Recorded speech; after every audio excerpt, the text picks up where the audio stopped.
Olá, estamos aqui com mais uma aula de processo penal pela PCI Concursos. Na aula de hoje nós vamos aprimorar o nosso tema, já estamos estudando ação penal, vamos falar agora de ação penal pública. E basicamente as duas modalidades de ação penal pública que nós temos, a ação penal pública incondicionada e a ação penal pública condicionada à representação e requisição do ministro da Justiça. Muito bem, vamos então, num primeiro momento, só falarmos da ação penal pública incondicionada. A ação penal pública incondicionada é aquela promovida pelo Ministério Público. Quem tem legitimidade para propor essa ação é o Ministério Público, é um órgão de acusação constitucionalmente vocacionado, um órgão de acusação constitucionalmente vocacionado para ingressar com a ação penal pública incondicionada por força do artigo 129, inciso 1º da Constituição Federal. Tá? Muito bem. Em sede de ação penal pública incondicionada, o que nos cabe aqui é falarmos um pouco dos princípios que vão orientar a ação penal pública. E nós vamos, de forma muito objetiva, falar do primeiro princípio que nós temos, que é o princípio da obrigatoriedade ou legalidade no processo penal, obrigatoriedade da ação penal pública incondicionada ou legalidade. O que significa basicamente esse princípio? Vamos tratar dele agora. Esse princípio da legalidade no processo penal ou obrigatoriedade destaca que o Ministério Público é um órgão de acusação vinculado por lei com a sua função acusatória. Então, quando o Ministério Público ingressa com a ação penal pública incondicionada, quando ele propõe a ação penal pública incondicionada em juízo, automaticamente ele está cumprindo um dever legal que lhe é imposto pela Constituição e pela lei, obviamente. Portanto, o Ministério Público acusa porque a lei manda. Quando o Ministério Público propõe a ação penal, ele propõe a ação penal cumprindo a vontade da lei. Ele tem o dever legal de ingressar com a ação. E é por isso que o pedido de arquivamento do inquérito nos crimes de ação penal pública incondicionada sofre um controle judicial de legalidade pelo próprio juiz, pelo próprio Poder Judiciário, nos termos do artigo 28 do Código de Processo Penal, conforme nós já analisamos. E pelo princípio da obrigatoriedade, o que acontece? O Ministério Público não pode deixar de ingressar com a ação por conta de questões de natureza política, de natureza pessoal. Aqui não há que se levar em consideração a vontade pessoal do promotor, mas sim a vontade específica da lei. O Ministério Público é um órgão de acusação republicano, que tem a sua vontade vinculada por lei. Então, não interessa a vontade pessoal do promotor, mas sim a vontade institucional do Ministério Público.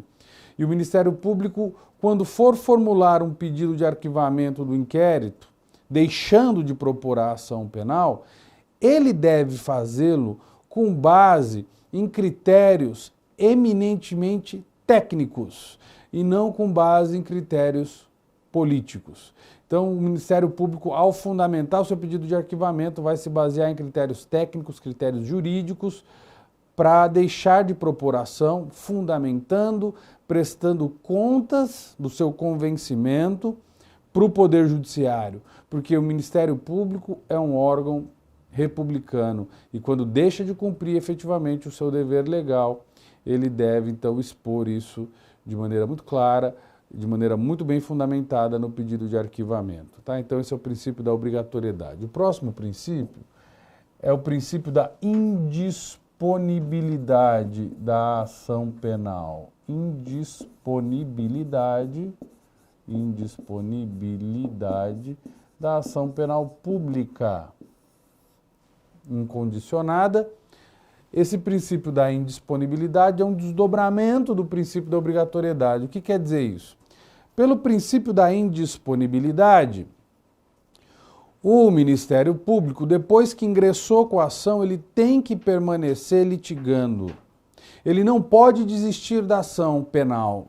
A ação penal não pode ser interrompida, não pode ser objeto de desistência por parte do promotor. Isso está descrito no artigo 42 do Código de Processo Penal. O promotor não pode desistir da ação, não pode dispor da ação penal. Ele tem que seguir com a ação até o final, até que ela se conclua. E por que isso? Porque o Ministério Público é um órgão de acusação vinculado a permanecer litigando no polo ativo da ação até a conclusão, até o final da ação penal. A ação penal não pode ser objeto de desistência. Mesmo que a ação penal venha a ser julgada improcedente, mesmo que o réu venha a ser absolvido, ou até mesmo se o Ministério Público entender que o réu é inocente, ele pode, inclusive, concordar com a absolvição, pode se manifestar pela absolvição do acusado, mas não pode desistir em hipótese alguma. Então, nós temos que pensar que a ação penal ela começa, ela tem que ir até o fim com uma conclusão de mérito, com um julgamento de mérito. A lide penal tem que ser solucionada dentro da pretensão, dentro da persecução penal, melhor dizendo. E há essa necessidade de solução da lide penal. É uma ação vinculada por lei à ação penal pública incondicionada. Então não há como se negar a conclusão da ação penal, por isso a indisponibilidade da ação. O próximo princípio, além da indisponibilidade que nós temos, é o chamado princípio da intranscendência.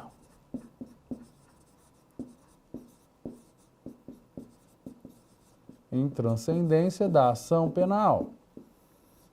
O que diz o princípio da intranscendência? Que também serve para a investigação criminal. A ação penal não pode passar da pessoa do réu. A ação penal não pode passar da pessoa dos acusados envolvidos com o crime. Esse princípio, ele personifica a condição do acusado, a condição do coautor do crime e do acusado, dentro do processo penal. E vejam que o princípio da intranscendência, lá no direito penal, chama-se princípio da intranscendência da pena. A pena não pode passar da pessoa do condenado. Não dá para substituir o condenado por outro. A mesma lógica se aplica à ação penal. Não dá para substituir a ação penal em relação ao acusado. O acusado é aquele que de fato está envolvido com o crime.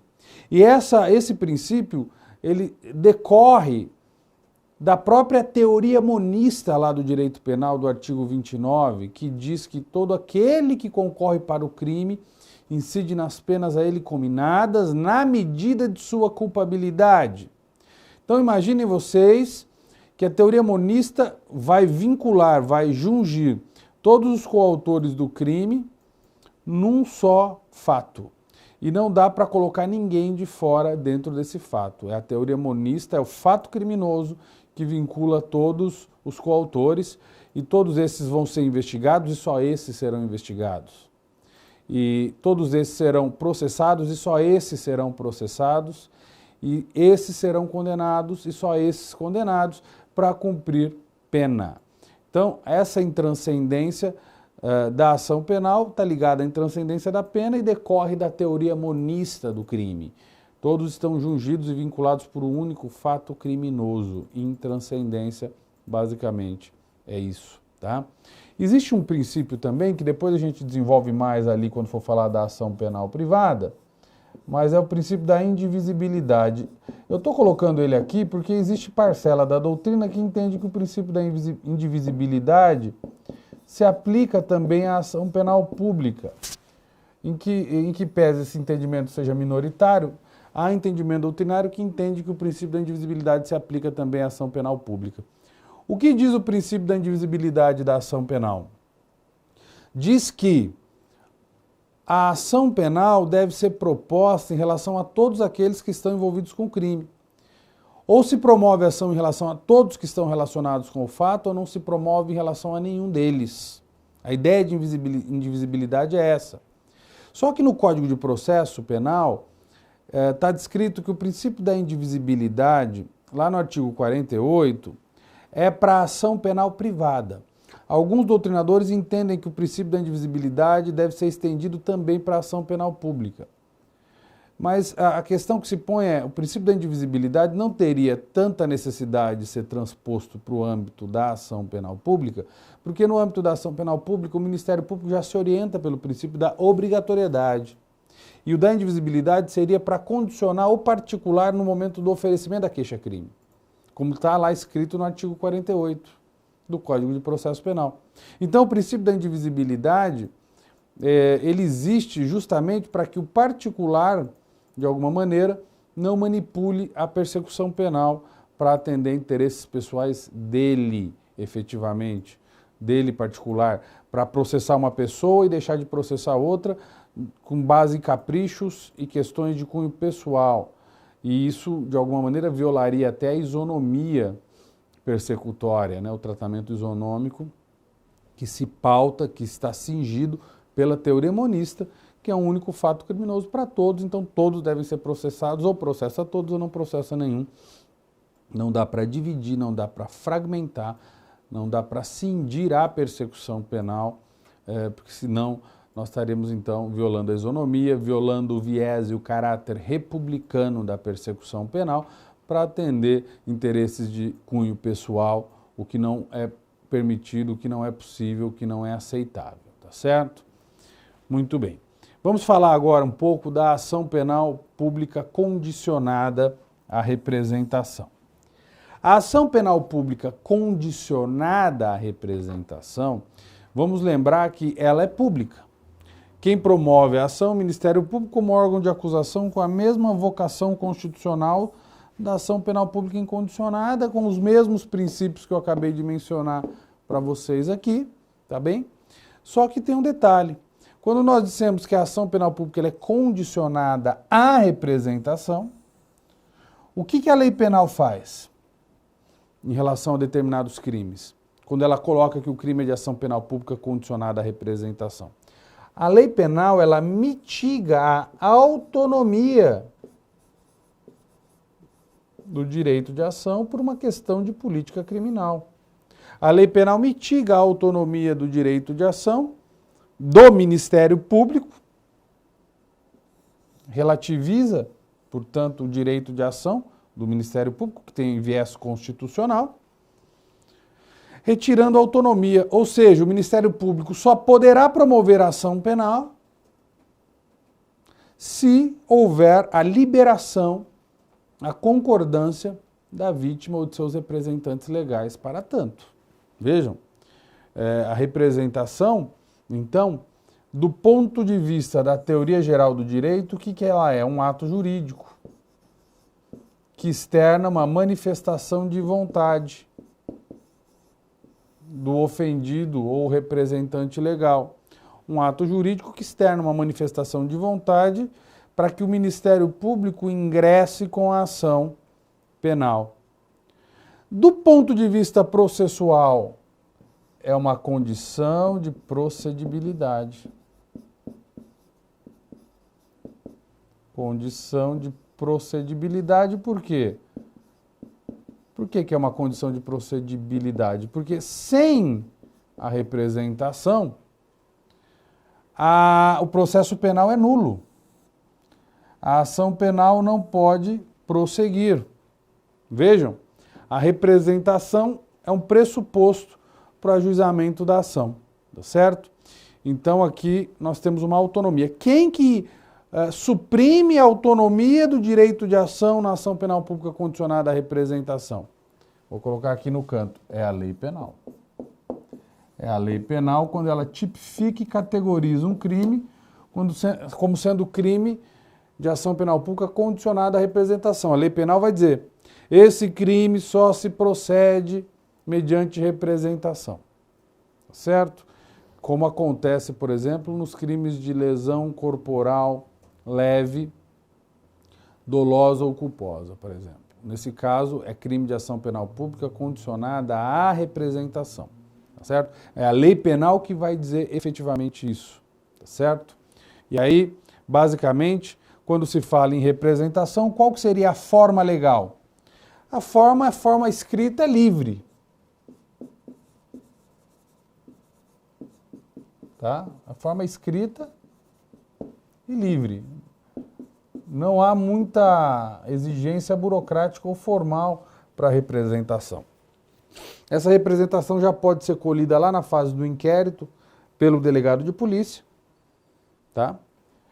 Essa representação e já libera o delegado para investigar automaticamente. O delegado já pode ir investigando a partir do momento em que é feita a representação e o Ministério Público já vai poder ingressar com a ação com a representação feita lá na fase do inquérito. Ela pode ser feita numa peça apartada, pode ser feita junto com o boletim de ocorrência, desde que por escrito, colhida à vontade da vítima ou representante legal, é o que basta, tá certo? Uma questão que se coloca, também muito importante, é a respeito da decadência do direito de representar. Decadência do direito de representar. A decadência é uma causa extintiva da punibilidade, como vocês já sabem, e ela está descrita no artigo 107 do Código Penal. E a decadência pode fulminar o direito de representação? Pode. Pode fulminar o direito de representação do particular, do ofendido ou de seu representante legal. Mas tudo bem, como que se conta esse prazo decadencial? Vamos lá. Como que acontece a decadência? A decadência do direito de representar, que depois nós vamos ver mais à frente, também fulmina a ação penal privada, o direito de queixa. A decadência ela é contada a partir do momento em que se tem conhecimento da autoria do crime. O termo inicial da decadência é o quê? Conhecimento da autoria do crime. E esse prazo é um prazo de 6 meses. Contados da data em que se tem conhecimento da autoria do crime em diante. Para que não aconteça a decadência, o que tem que ser feito nesse período de 6 meses? Basicamente, tem que ser feita a representação.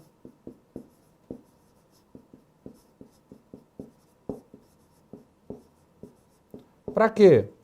Para liberar o Ministério Público para propor a ação penal.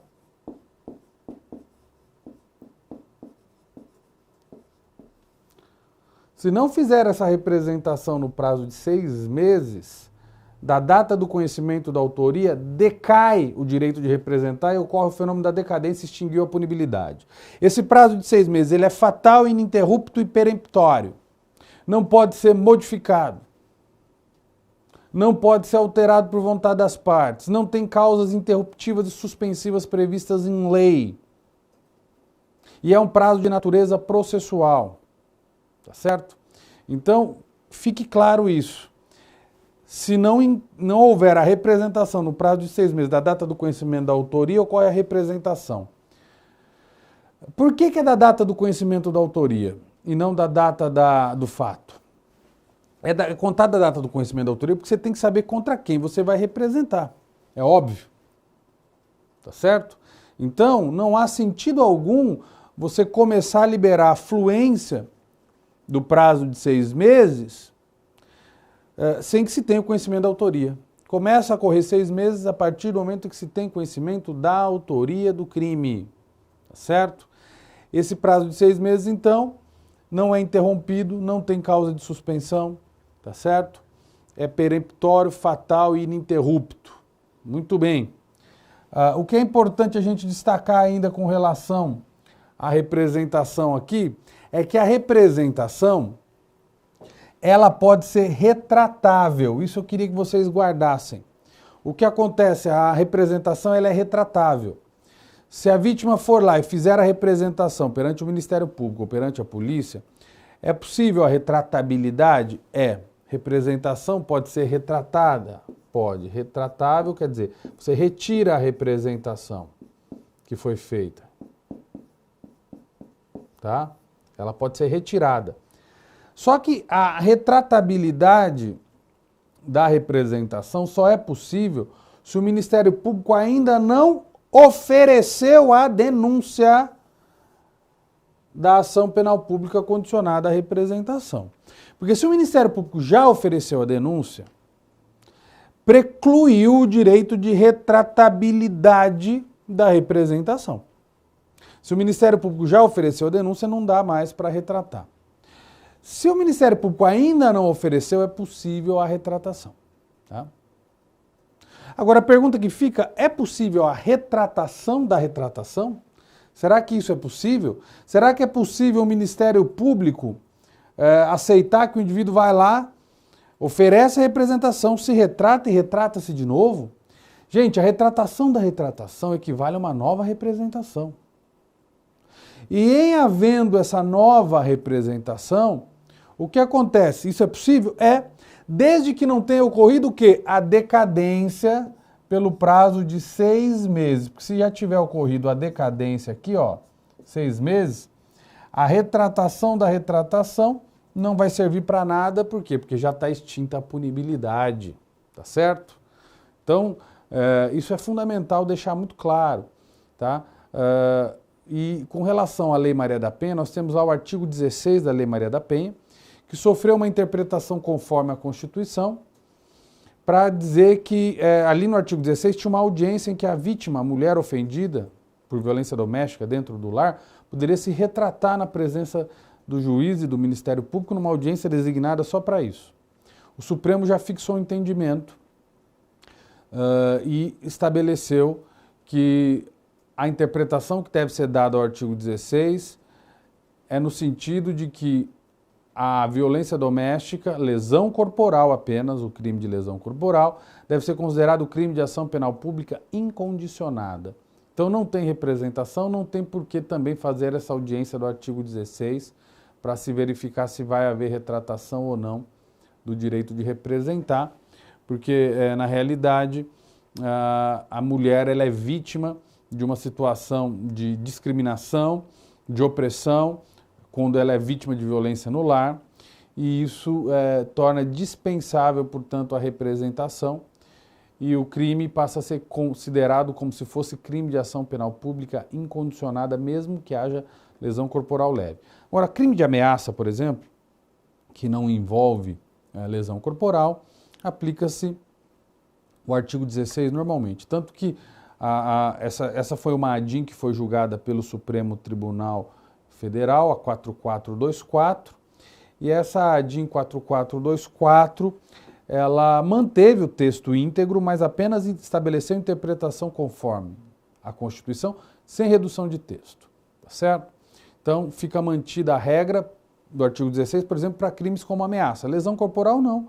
A gente vai entender que é crime de ação penal pública incondicionada pela jurisprudência do Supremo, baseada no princípio da proibição da proteção deficiente e da dignidade da mulher no ambiente doméstico, né? Dignidade humana da mulher no ambiente doméstico, tá certo? Muito bem. Então veja, quando se trata de representação, basicamente essa ideia que eu queria destacar com vocês, deixar claro que a representação ela pode ser objeto de retratação, pode ser retratação da retratação, não tem problema nenhum, desde que não tenha ocorrido ainda a decadência no prazo de 6 meses, conforme nós já mencionamos ali na lousa, tá certo? Basicamente, com relação à representação, a gente teria para dizer isso. Eu quero agora dizer a respeito da ação penal pública condicionada à requisição do ministro da Justiça. Vejam, aqui a ideia um pouco parecida, porque a requisição do ministro da Justiça, ação penal pública condicionada à requisição do ministro da Justiça, também é uma deliberação da lei penal. A lei penal vai categorizar um determinado crime como sendo crime de ação penal pública condicionada à requisição do ministro da Justiça. Um exemplo, crime praticado contra a honra do presidente da República. Crime contra a honra que atente contra o presidente da República é um crime de ação penal pública condicionada à requisição do ministro da Justiça. Então aqui nós temos um ingrediente político muito grande, é o ministro da Justiça que vai avaliar se há interesse público ou não de liberar a persecução penal para que, de fato, o Ministério Público possa entrar com a ação. Vejam que a requisição, diferente da representação, não é um ato jurídico do particular que expressa uma vontade pessoal. A requisição é um ato administrativo de conteúdo político. E, portanto, a doutrina majoritária entende que a requisição não comportaria, em hipótese alguma, a possibilidade de retratação. Por quê? Porque a requisição ela é um ato baseado na vontade da lei. O que poderia haver, na verdade, no máximo, é a revogação da requisição como ato administrativo, com base no critério de oportunidade e conveniência. O que se poderia ter, no máximo, é a revogação. Mas vejam que quando se trata de requisição, embora tenha essa denominação, não é ordem. É um ato meramente liberatório, tal como é a representação. É um ato liberatório. E o que é importante destacar, no que diz respeito aqui à requisição, é que a requisição não se submete à lógica da decadência, como acontece com a representação. A decadência só atinge, só fulmina direito do particular. Como a requisição, na verdade, ela está atrelada ao ministro da Justiça como um ato liberatório administrativo de cunho político do ministro da Justiça, não há que se falar em decadência, não há que se falar em contagem de prazo decadencial de 6 meses. A todo tempo é possível que se faça essa liberação por meio da requisição do ministro da Justiça para ingresso com a ação penal pública condicionada, desde que não tenha ocorrido ainda o quê? A prescrição do crime. Claro, porque se houver a prescrição, automaticamente a requisição não vai ter nenhum tipo de efeito, nenhum tipo de eficácia prática para fins de justificar o Ministério Público entrar com a ação, tá certo? Então, nesse aspecto particularmente, a requisição ela é um ato liberatório. Uma das diferenças também que nós temos entre a requisição e a representação, isso eu acho que é importante dizer, é que a representação ela é um direito transferível ao representante legal, né? Então, o representante legal pode exercer a representação em nome do ofendido, ou no caso de falecimento, é possível a sucessão do direito de representar, com base nas regras sucessórias que estão lá no Código de Processo Penal. É possível que o ofendido, ao falecer, esse direito de representar possa ser exercido pelo cônjuge, ascendente, descendente, irmão, nessa ordem, CAD, cônjuge, ascendente, descendente, irmão. Esse fenômeno não acontece com relação à requisição. Por quê? Porque a requisição, basicamente, é um ato exclusivo no ministro da Justiça com conteúdo político, né? Então, em alguns casos, a lei penal diz assim, é melhor que se faça uma aferição, uma análise política de conveniência e oportunidade no que diz respeito à liberação do ministro da Justiça para que o Ministério Público ingresse com a ação. Em alguns casos é melhor que a persecução penal não vá adiante, que ela fique paralisada para não prejudicar o cidadão, aliás, para não prejudicar a questão política envolvida nessa persecução penal. E aí, obviamente, nós vamos deixar isso ao crivo do ministro da Justiça para que ele verifique se vai haver ou não o ajuizamento dessa ação, tá certo? Mas lembrar mais uma vez que não há possibilidade de retratação, não há possibilidade de decadência, não há um termo inicial e um termo final decadencial para extinguir a punibilidade nos crimes de ação penal pública condicionada à requisição do ministro da Justiça. Lembrando que as hipóteses são hipóteses bastante raras que estão previstas no Código Penal, não é? E uma delas eu acabei de mencionar, que é o crime praticado, o crime contra a honra em face do presidente da República, tá certo? Bom, basicamente, são esses os pontos fundamentais que nós tínhamos para tratar da ação penal pública incondicionada e da condicionada à representação e à requisição. Só para finalizar, lembrando que a ação penal pública condicionada à representação e requisição é ação penal pública e é promovida sempre pelo Ministério Público, com base nesses princípios que nós já falamos, tá certo? Eu agradeço mais uma vez a presença de vocês aqui no PCI Concursos, assistindo a aula de processo penal. Vamos seguir adiante. Muito obrigado e até a próxima aula.